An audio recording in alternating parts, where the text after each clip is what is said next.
શાકભાજી વિક્રેતાઓ પોતાનું ગુજરાન સારી રીતે ચલાવે છે.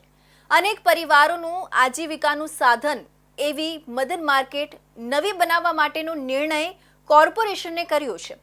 ત્યારે વેપારીઓ તેનો વિરોધ કરતા મોરચો લઈને પહોંચ્યા હતા.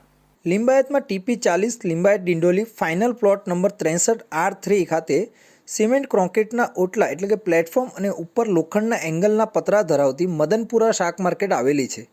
માર્કેટમાં સુરત મહાનગરપાલિકા દ્વારા આશરે 240 પાથરણાવાળા અને સ્ટોલ ધારક તેમજ આ માર્કેટની બંને બાજુમાં અન્ય 300 શાકભાજી વેચાણ કરતી લારીઓ પાસેથી રોજના ₹20 વહીવટી ચાર્જ વસૂલ કરવામાં આવે છે.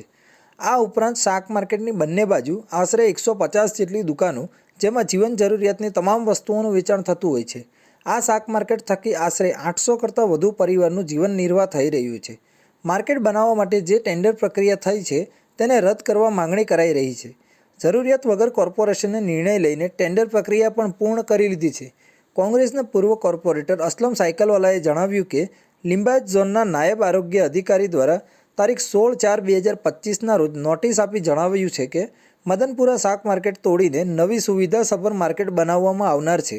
માર્કેટમાં બેસતા સ્ટોલ ધારકોને TP40 Limbayat Dindoli final plot number 112માં શિફ્ટ થવાનું છે. આ નોટિસ મળી છે. આજ રોજ સુરત મહાનગરપાલિકાની લિંબાયત ઝોન કચેરી ખાતે લિંબાયત વિસ્તારમાં TP40 લિંબાયત ડિંડોલીમાં ફાઇનલ પ્લોટ નંબર 63 પર R3 નંબર પર આવેલ મદનપુરા શાક માર્કેટના શાકભાજી વિક્રેતાઓ ખૂબ મોટી સંખ્યામાં આવ્યા હતા. જેમાં સ્ટોલ ધારકો, લારીવાળાઓ અને દુકાનદારો છે.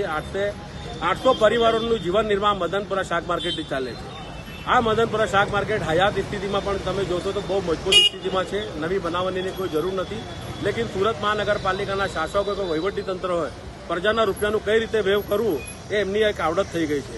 અને આ પ્રજાના રૂપિયાના પરસેવાની કમાણીને વ્યય કરતા હોય અને વેડફતા હોય એનું ઉત્તમ ઉદાહરણ કોઈ હોય તો મદનપુરા શાક માર્કેટને નવી બનાવવાનું કામગીરી છે. હયાત માર્કેટ તોડીને નવી બાંધવા માટેની ક્યારેય કોઈ લેખિત કે મૌખિક રજૂઆત થઈ નથી.